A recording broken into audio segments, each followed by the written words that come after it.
வணக்கம். என்னோட சேனலுக்கு உங்கள் எல்லாரையும் வரவேற்கிறேன். நம்ம சேனலில் வியாழக்கிழமைகள் தோறும் மகாபெரிவரோட சச்சரிதம் பார்த்துட்டு வந்துட்ருக்கோம். அதில் இருக்கும் அத்தியாயங்களில் இருக்கும் சம்பவங்களை நான் உங்களோட பகிர்ந்து வந்துட்டுருக்கேன் இல்லையா?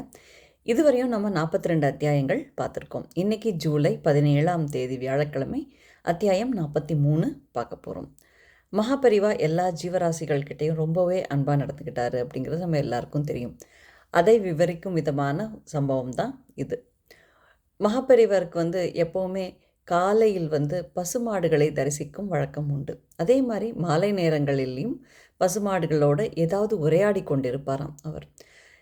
சுற்றி இருக்கிறவங்க எல்லாருக்கும் மாட்டு கொட்டகைகளில் நிற்கும்போது, இந்த கோஷாலையில் நிற்கும்போது நல்ல கொசுவெல்லாம் ரொம்ப கடிக்குமாம். ஆனால் மகாபெரிவருக்கு எதையுமே பொருட்படுத்தாமல் தான் என்ன பசுமாடுகளுக்கு சொல்லணுமோ, என்ன பேசணுமோ அதை பேசிக்கொண்டே இருப்பாராம் அவர்.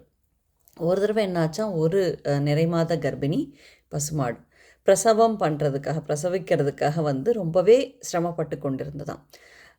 ரொம்ப நேரமாகியும் கன்றை ஈண்டெடுக்க முடியவில்லையாம்.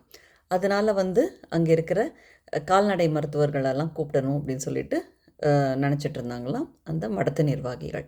ஸோ அதே பிரகாரம் கால்நடை மருத்துவர்களும் நல்லா தேர்ந்த கால்நடை மருத்துவர்கள் 6 பேர் மடத்துக்கு வந்திருந்தாங்களாம். பார்த்துட்டு ரொம்ப நேரம் இந்த பசுமாடு கஷ்டப்படுறத பார்த்துட்டு என்னவா இருக்கும், என்ன பிரச்சனையாக இருக்கும் அப்படிங்கும்போது அவங்க எல்லாருக்கும் என்ன பிரச்சனை அப்படிங்கிறத கண்டுபிடிச்சாங்களாம். சரி, இதை நம்ம மகாபெரிவர்கிட்ட சொல்லிடலாம் அப்படின்னு சொல்லிட்டு முடிவு பண்ணாங்களாம். அதாவது என்ன அப்படின்னா, அந்த பசுமாடு வயிற்றுக்குள்ளேயே கன்றுக்குட்டி இறந்து போயிருந்ததாம். அதனால அது வெளியில் வர முடியல.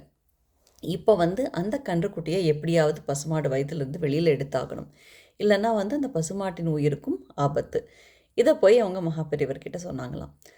கேட்ட உடனே மகாபெரிவர் கிடுகிடுன்னு அந்த இடத்துக்கு எங்கே அந்த பசுமாடு பிரசவிக்கிறதுக்கு சிரமப்பட்டு கொண்டிருக்கிறதோ அங்கே நேர் எதிரே நின்றுட்டு அந்த பசுமாடையே உற்று நோக்கினாராம்.